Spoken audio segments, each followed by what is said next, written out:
Chapter 1. Storm Before the Fleet. The Atlantic roared beneath, the sky torn between storm and dawn. On the morning of October 21, 1805, the sea was a living thing, restless, furious, and alive with the whispers of war. The air smelled of salt and gunpowder, of damp canvas, and the iron tang of anticipation. Somewhere beyond the horizon, the combined might of France and Spain waited, their fleet, a monstrous shadow on the edge of history. And here, in the heart of the tempest, Admiral Horatio Nelson stood alone on the quarterdeck of HMS Star Victory Star, his one good eye fixed on the churning waters ahead. The British fleet was outnumbered, 33 ships against 33. But numbers were not the only measure of strength. Nelson knew this. He had spent his life learning the sea's moods, the wind's secrets, the way. A ship could dance on the waves when commanded by a man who understood her soul. And now, as the first light of dawn crept over the horizon, he felt the weight of destiny pressing down upon him. The men around him moved with quiet efficiency. Sailors scrambled up the rigging, their boots thudding against the wet wood, their voices muffled by the howling wind. Officers barked orders, their words sharp and precise, cutting through the chaos like blades. The Star Victory Star groaned beneath them, her timbers straining as she cut through the waves, her sails billowing like the wings of some great mythical beast. Nelson had chosen this moment carefully. The Franco-Spanish fleet, under the command of Admiral Villeneuve, was a tangled mass of ships, their formations broken by the storm.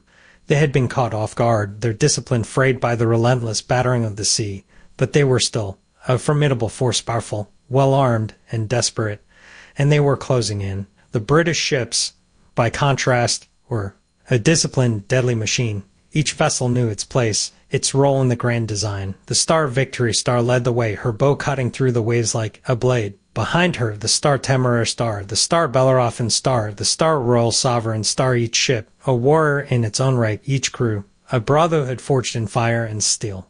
Nelson had spent the night planning. His strategy was bold, audacious, even reckless. He would divide his fleet into two columns, each attacking from a different angle. The Franco-Spanish ships would be caught in a crossfire, their lines broken, their formation shattered. It was a gamble, a desperate throw of the dice. But Nelson had never been one to play it safe. As the hours passed, the tension on the Star Victory Star grew thicker. The men spoke in hushed tones, their voices barely audible over the roar of the sea. Some prayed. Others checked their weapons, their fingers tracing the cold metal of their muskets and cutlasses. The air was thick with the scent of sweat and gunpowder, with the metallic tang of fear and determination. And then, as the sun climbed higher in the sky, the first distant shapes appeared on the horizon. The Franco-Spanish fleet, a wall of ships, their sails black against the stormy sky, their cannons glinting in the pale light. They were coming, and there was no turning back. Nelson stood tall, his coat flapping in the wind, his eye fixed on the enemy. He had spent his life preparing for this moment. He had fought in countless battles, had seen the horrors of war firsthand. But this day was different. This was the moment that would define his legacy, the moment that would decide the fate of nations. And then, as the first cannon fire echoed across the water, the world seemed to hold its breath. The storm raged on, the sea churned beneath them, and the fate of empires hung in the balance. This was the moment. The moment before the storm. The moment before the fleet. The moment before history itself was written. The Franco-Spanish ships were massive, their hulls towering over the British vessels. Their cannons were larger, their crews more numerous. But they were slow, cumbersome, their movements sluggish in the face of the storm. The British ships, by contrast, were nimble, their crews trained to perfection.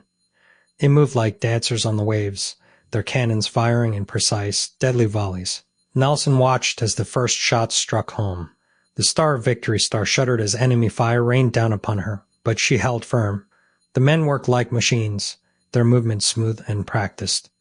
The cannons roared, the smoke billowing across the deck, the air thick with the scent of gunpowder and blood.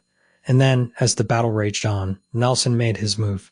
The Star Victory Star turned sharply, her bow cutting through the water like a blade. She was heading straight for the Franco-Spanish flagship, the Star Bucentaur Star. It was a reckless move, a desperate gamble. But Nelson had never been one to play it safe. The Star Victory Star closed in, her cannons firing relentlessly. The Star Bucentaur Star shuddered under the barrage, her sails torn, her deck littered with the wounded and the dead. And then, as the two ships drew closer, Nelson gave the order. The British Marines boarded the enemy vessel. their cutlasses flashing in the dim light, their voices raised in a battle cry. The fight was brutal, bloody, and swift. The Franco-Spanish crew fought desperately, their backs against the wall. But they were no match for the British Marines. One by one, they fell, their bodies crumpling to the deck, their blood mixing with the salt water that washed over the planks. And then, as suddenly as it had begun, it was over. The Star Bucentaur star was theirs. The Franco-Spanish flagship, the pride of their fleet, now flew the British flag. The signal was clear. The tide had turned. And as the sun set on that fateful day, the British fleet stood victorious. The Franco-Spanish armada, once a mighty force, was now a shattered remnant, its ships scattered to the winds. The battle was won. The empire was saved. And the legend